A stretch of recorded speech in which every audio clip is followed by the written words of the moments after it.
Hey kiddos! Today we are going to be talking about our very first special right triangle, which is the 45, 45, 90. Okay, so this is a special right triangle because there's a unique ratio between the legs and the hypotenuse. Um, so obviously we know 45, 45, 90 is referring to the angles that are located inside of the triangle. Okay, and the ratios between the sides and the angles are that across the 45 degrees is the value of x, across the other 45 degrees is the value of x, and across the 90 degrees you have the value of x square root of 2. So whenever we're solving problems of 45, 45, 90, it is very important that we actually set up or label our sides. Okay, so notice you should always label your sides opposite your angles. So the nice thing is the 45 degrees are always going to be the exact same. So I should hopefully make this easier to memorize. Okay, and then across your 90 degrees is going to be the x square root of 2. You're basically going to have to solve for x, and then when you have your x value, you can just substitute that in, and you would know all the sides. All right, so what you need to know. Hopefully you guys know, and I know you do, that across the 90 degree angle is a special side called the hypotenuse, which is the longest side, and the other two sides are deemed as the legs. So in a 45, 45, 90 triangle, the legs are going to be x and x, so they'll be the same value, and your hypotenuse is going to be labeled as x square root of 2. So since the legs are opposite the 45 degree angles, then they will always be equal to each other because the 45 degree angles are equal to each other, which creates an isosceles triangle. So this is an isosceles triangle.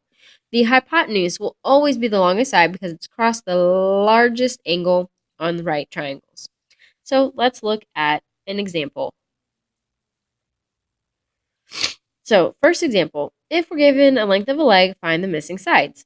So right here automatically, I know that x is equal to 3. So if x equals 3 there, then BC would have to also be 3. And because we already know the value of x, I can just plug it in to the 40 or into the x square root of 2 and actually rewrite that as 3 square root of 2. So BC is 3 and AC, our hypotenuse, is 3 square root of 2.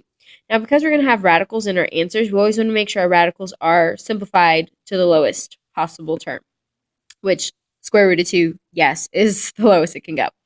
So those would be our answers for BC and AC. So let's look at another one. I'm actually going to let you guys do this first, this practice 1 problem, and I'm going to actually do practice 2 with you because it's a little bit more complex. So let's look at practice 2 together. You're going to practice 1. So for this one, again, still looking for all the sides. They've given us our x, which means that x equals 4.1 square root of 2. So the nice thing is we know kr then is also going to be 4.1 square root of 2. So kr, or our k here, is 4.1 square root of 2. All right. Now to figure out what WR is, well, we're just going to simply basically substitute that in where we see our x. So you get 4.1 square root of 2 times the square root of 2. Now here you have to simplify. So you end up with 4.1 square root of 2 times the square root of 2. I'm going to do it the long way. Is the square root of 4. Hopefully some of you remember the shortcut. 4.1 times the square root of 4, though, can be simplified to 2. Because we know 2 squared is 4, so square root of 4 is 2. So to get our final answer then, we would do 4.1 times 2, and our answer would be 8.2. So WR is 8.2. All right, now let's look at another example. So now we're going to be given the length of the hypotenuse, and we have to find the missing sides. Now the nice thing, because this is an isosceles triangle, because of the 45 degrees and the 45 degrees, once we find the value of x, we actually know both sides. So it makes it a lot simpler.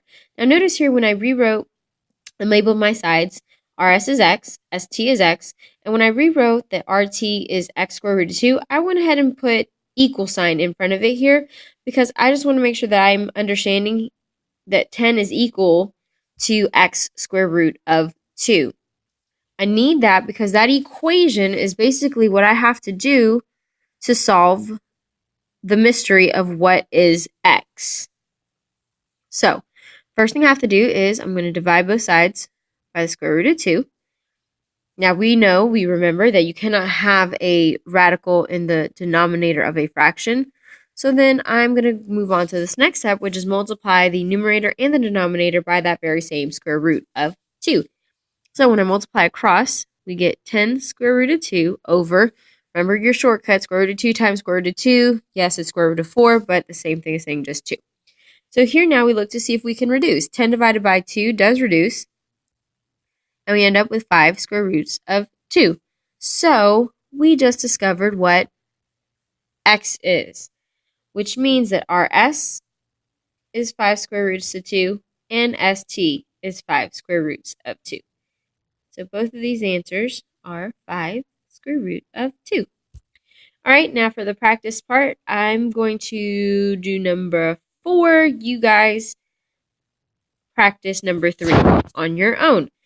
So you can pause or wait till I do 4 and then try number 3. Your call, but practice 4. So same setup. We are looking for the hypotenuse. So I labeled my x and my x on the legs. Then I labeled x square root of 2 equals what they gave me, which was 18 square root of 2. Now when I rewrite this, I get x square root of 2 equals 18 square root of 2. All right, let's solve for x. Divide both sides by the square root of 2. Now be careful here because those we know cancel out. And coincidentally, I have a square root of 2 divided over square root of 2, which actually means that they cancel out on the right side as well, which means what I'm left with is that x is equal to 18. So fj is 18 and jp is 18. All right, now let's move on with problems with squares. Now, remember that squares, we hopefully know, have interior angles of 90 degrees. Okay, at all four corner squares, measurements are 90 degrees. Now, if a square has a diagonal, which I'm not sure if you know this, but TVs, I know TVs are rectangular, but TVs are measured based off their diagonal. Not sure if you knew that. So if you have like a 24-inch TV, it's because the diagonal is 24 inches. Yeah, fun fact, or not. But anyways, so if a square has a diagonal, then the diagonal bisects, okay, the 90-degree angles. And when it bisects, we know that it makes two congruent pieces. So therefore, it creates 45, 45, 90 triangles, and actually creates two 45, 45, 90 triangles. Okay, so for this next example, they want us to find the length of a side in the square. And I'm actually going to take it a step further here. I'm also going to tell, can't even read my own handwriting. That's horrible. I'm actually going to ask you guys to take it a step further. Not only figure out what one side is, but do tell what is the, if I could spell, perimeter of the square. Okay? So, we already know there's my, goodness gracious, 90 degrees. 90 degrees. Now, I don't really need both of these right triangles to work this out. I just need to really focus on one. Okay? Key here is labeling my sides.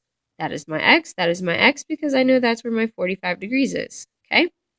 So that means here is my x square root of 2, which they already tell me what that value is. So x square root of 2 equals 4 square root of 2. Solving for x, I'm going to divide both sides by the square root of 2. Hopefully you recall previous problem. Those are going to cancel out as they are on the right side as well. So we are left with x equals 4. So the side length of this square is 4.